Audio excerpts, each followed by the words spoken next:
Deodar circuit house ખાતે ભાજપ બક્ષીપંચ મોરચાની કારોબારી બેઠક મળી। લોકસભાની ચૂંટણીના હવે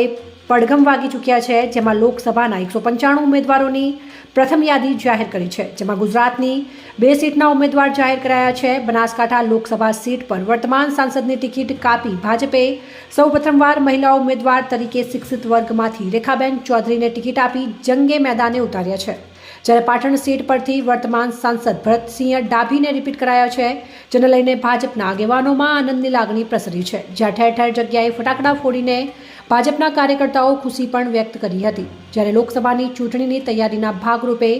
મંગળવારના રોજ ભાજપ બક્ષીપંચ મોરચાની કારોબારીની બેઠક દિયોદર સર્કિટ હાઉસ ખાતે યોજાઈ હતી, જેમાં ગુજરાત પ્રદેશમાંથી મોરચાના આગેવાન ભરતજી નટુજી ઠાકોર અને મુકેશભાઈ પ્રજાપતિની ઉપસ્થિતિમાં આ કારોબારી બેઠક યોજાઈ હતી, જેમાં બેઠકમાં કેન્દ્રમાં ભારતીય જનતા પાર્ટીની સરકાર સતત ત્રીજી વાર સ્પષ્ટ બહુમતી સાથે બની રહી છે અને દેશના વડાપ્રધાન પદે નરેન્દ્રભાઈ મોદી એન્ટ્રી કરવાના છે, ત્યારે ભારતીય જનતા પાર્ટીના પ્રદેશ અધ્યક્ષ CR પાટીલ દ્વારા ગુજરાતની 26 લોકસભાની સીટો 5 લાખ કરતાં વધારે મતોથી જીતાડવા માટે આહવાન કર્યું છે, જેના ભાગરૂપે વિવિધ કાર્યક્રમોનું આયોજન કરવામાં આવી રહ્યું છે। દિયોદર તાલુકા મોરચા દ્વારા બનાસકાંઠા જિલ્લાના ઉમેદવારોને જંગી બહુમતીથી વિજય બનાવવા માટે હાકલ કરવામાં આવી હતી, જેમાં કારોબારી બેઠકમાં બક્ષીપંચ મોરચાના જિલ્લા પ્રમુખ અમૃતભાઈ પંચાલ, મહામંત્રી મનીષભાઈ પ્રજાપતિ, શ્યામજીભાઈ ચૌધરી, દિયોદર તાલુકા પ્રમુખ ડૉક્ટર હસમુખભાઈ ચૌધરી, તાલુકા બક્ષીપંચ મોરચાના પ્રમુખ ઈશ્વરભાઈ નાઈ, દેવજીભાઈ રાજપૂત, ભવનજી ઠાકોર સહિત મંડળ મોરચાના હોદ્દેદારો ઉપસ્થિત રહ્યા હતા। અહેવાલ પ્રદીપસિંહ વાઘેલા, દિયોદર, બનાસકાંઠા। બક્ષીપંચ મોરચાના પ્રદેશ અધ્યક્ષ માનનીય મયંકભાઈ નાયકના માર્ગદર્શન હેઠળ આજે 3 દિવસથી પ્રવાસ અમારો બક્ષીપંચ મોરચાનો થઈ રહ્યો, ત્યારે અમે પહેલાં ડીસા, પાલનપુર, દાતા, વડગાંવ, અંબાજી, અમીરગઢ અને આજે થરાદ અને દિયોદરનો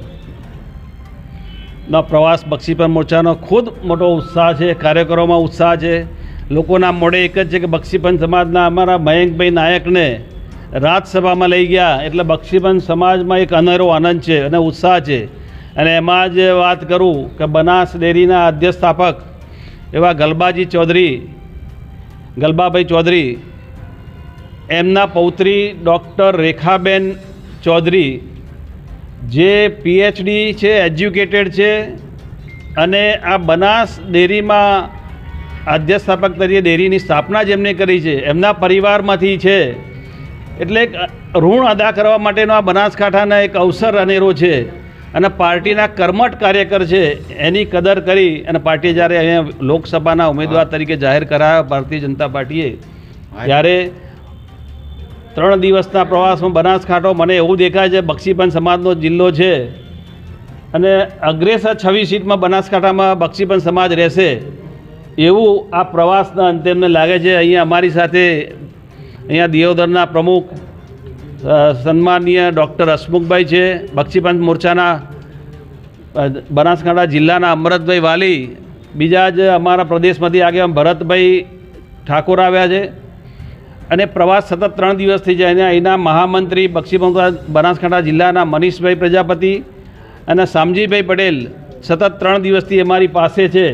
અને અમને ઉત્સાહ જોઈને એવું લાગે છે કે પાર્ટીની કદાચ 5 લાખની લીડ દેશે, એનાથી વધુ આ કાઢીને આવશે અને દિયોદરમાં તો વિશેષ અમને દેખાયું આખું કે અહીંયા કોઈ હરીફ જ નહીં રહે, એ જોઈ અમને આનંદ થયો અને અમે પ્રદેશની સૂચના મુજબ આ અમારા પ્લાનિંગ માટેનું આયોજન હતું કે અમારો બક્ષીપંચનો કાર્યકર કેવી રીતે કામ કરે અને એને શું શું કરવું જોઈએ અને સરકારની અંદર માનનીય નરેન્દ્રભાઈ મોદી 400 કે પારવાળી વાત હોય અને સાહેબ માટેની યોજનાઓની વાત કરું તો નરેન્દ્રભાઈએ યોજના મુખ્યથી હું સવારથી ચાલુ કરું સાંજ સુધી ના પતે એટલી યોજનાઓ એમને આપેલી છે અને એ પબ્લિકના લાભ એમને લીધેલો છે, એટલે પબ્લિકને એનો અનેરો આનંદ છે। એટલે વિશેષ ન કહેતા અહીં રેખાબેન બહુ જંગી લીડથી જીતશે અને પાર્ટીનું આયોજન માનનીય CR પાટીલ સાહેબનું માર્ગદર્શન આ બધે અમને મળી રહે છે અને આજે અમને પ્રવાસ આજે દિયોદરમાં પૂર્ણ કરીશું તો એનો અમને આનંદ છે અને અમારી બક્ષીપંચ મોરચાની આખી ટીમ એમને આયોજનનો એમને 10 બૂથ લેવલના કાર્યકર મૂકવાની વાત છે। બક્ષીપંચ સમાજના દરેક સીટ ઉપર અમારા 25 આગેવાનો ત્યાંના નામની લિસ્ટ તૈયાર થશે, એ બધું આયોજનનો ભાગ છે અમારો। એ જોઈ અને મને આજે આનંદ થયો અને અહીંયા અમારા બક્ષીપંચ સમાજના દર્શન કરવાનો બી મોકો મળ્યો. એના માટે હું આભારી છું. જય હિન્દ જય ભારત. અહીંયા દિયોદર રેસ્ટ હાઉસ ખાતે બક્ષીપંચ મોરચાની એક બેઠક યોજાઈ છે અને આ બેઠકની અંદર અહીંયા આપણા બક્ષીપંચ મોરચામાં જેમને લોકસભાની બનાસકાંઠાની જવાબદારી આપેલી છે એવા મુકેશભાઈ પ્રજાપતિ અહીંયા બેઠક માટે આવેલા છે. એમની સાથે અમરતભાઈ પંચાલ જે અને અહીંયા દિયોદર તાલુકાના બક્ષીપંચ મોરચાના પ્રમુખ અને બક્ષીપંચના હોદ્દેદારો અને પાર્ટીના કાર્યકરો તમામ અહીંયા હાજર રહ્યા છે. આપણે બનાસકાંઠા જિલ્લાના લોકસભાની જ્યારે ટિકિટ જાહેર થઈ ગઈ છે ત્યારે આપણા જે બનાસ ડેરીના આદ્ય સ્થાપક ગલબાભાઈ પટેલ એમના પૌત્રી ડૉક્ટર રેખાબેન ચૌધરી એમને લોકસભાની જે ટિકિટ ફાળવવામાં આવી છે. રેખાબેન ચૌધરી પોતે એજ્યુકેટેડ અને PhD સુધી અભ્યાસ કરેલો છે અને પાર્ટીમાં ખૂબ જ સારી એવી કામગીરી પણ કરેલી છે. નિર્વિવાદિત ચહેરો છે અને એજ્યુકેટેડ હોવાને કારણે અહીંયા બનાસકાંઠાની અંદર આપણા મોદી સાહેબે એમના ઉપર જે વિશ્વાસ મૂક્યો છે એ વિશ્વાસ પરિપૂર્ણ કરશે એવો અમને વિશ્વાસ છે. અને આ વખતે આપણા મોદી સાહેબે જે 400 સીટનું જે લક્ષ્ય રાખ્યું છે એ